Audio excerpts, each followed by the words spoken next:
Falando ainda das atividades do Congresso, os parlamentares podem votar a partir dessa semana a PEC que limita a candidatura de militares e o projeto que restringe a chamada saidinha nas penitenciárias. A pauta econômica também é tema urgente no retorno do Congresso. Janaína Camilo. As sessões nos plenários e nas comissões da Câmara e do Senado já estão marcadas. São as primeiras após o feriado de Carnaval. Na pauta, temas polêmicos, como a PEC que proíbe a candidatura eleitoral de militares da ativa. A proposta termina de ser discutida no plenário do Senado nesta semana e estará pronta para ser votada em primeiro turno. Defendido pela base do governo, o PL é alvo da oposição, que trabalha para a matéria ser retirada de pauta. Outra matéria, o projeto que acaba com as saídas temporárias de presos, as chamadas saidinhas. A proposta entrou na pauta do plenário do Senado com urgência, após pressão de parlamentares que condenaram a morte de um policial militar assassinado por um beneficiado com a saidinha de Natal. O caso aconteceu em Belo Horizonte no mês passado. O senador Marcos Rogério, do PL, um dos que defende o projeto, falou sobre a expectativa de votação. Eu espero que ela seja retirada de tramitação. Agora, se for a votação, essa PEC que retira direito dos militares, ela deve ser rejeitada em homenagem à participação dos militares. Eu quero mais militares participando da vida pública e não menos. Por ser ano de eleições municipais, o quórum a partir do segundo semestre no Congresso pode ficar mais baixo, com todos de olho nas campanhas em seus redutos eleitorais. Com isso, há pressa para destravar negociações entre o Executivo e o Legislativo.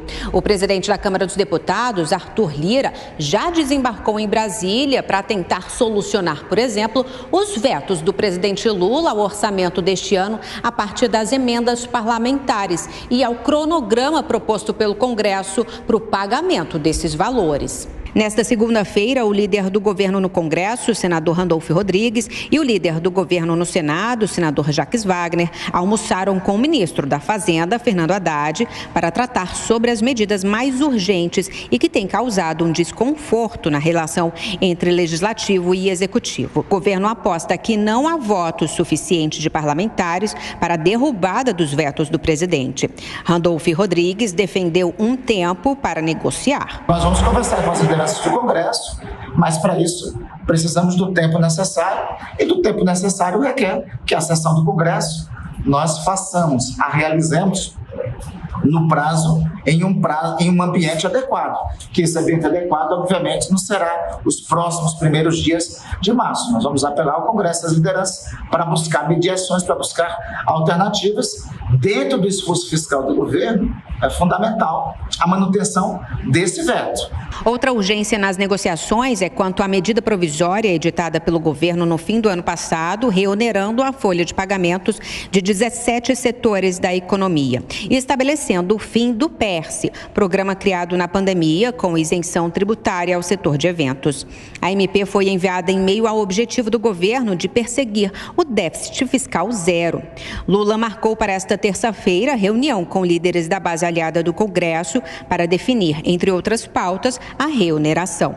Tudo leva a crer que, após o encontro, o governo retire a proposta da MP, que começaria a valer em abril, e envie ao Congresso por meio de um projeto de lei com urgência constitucional. Com isso, o governo já admite que a reoneração só deve voltar em 2025. Quanto ao PERSE, o governo diz não abrir mão dos valores renunciados por meio do programa nos últimos anos.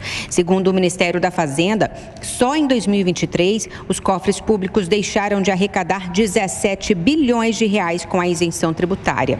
Os dados têm sido contestados por parlamentares e representantes do setor, que defendem a manutenção do PERSE. Ao deixar o Ministério da Fazenda, nesta segunda-feira, Fernando Haddad confrontou as críticas. Tem um acordo que foi feito em 2023. Então, nós vamos levar os números da Receita Federal. Nós temos um problema que está sendo resolvido com o apoio do Congresso Nacional, com todas as negociações que vocês acompanharam, mas a minha obrigação funcional é levar à consideração do Congresso os dados oficiais do Ministério da Fazenda, que são, inclusive, auditados pelo Tribunal de Contas da União. No Congresso, parlamentares defensores do PERSE afirmam que a estratégia será trabalhar para derrubar a MP.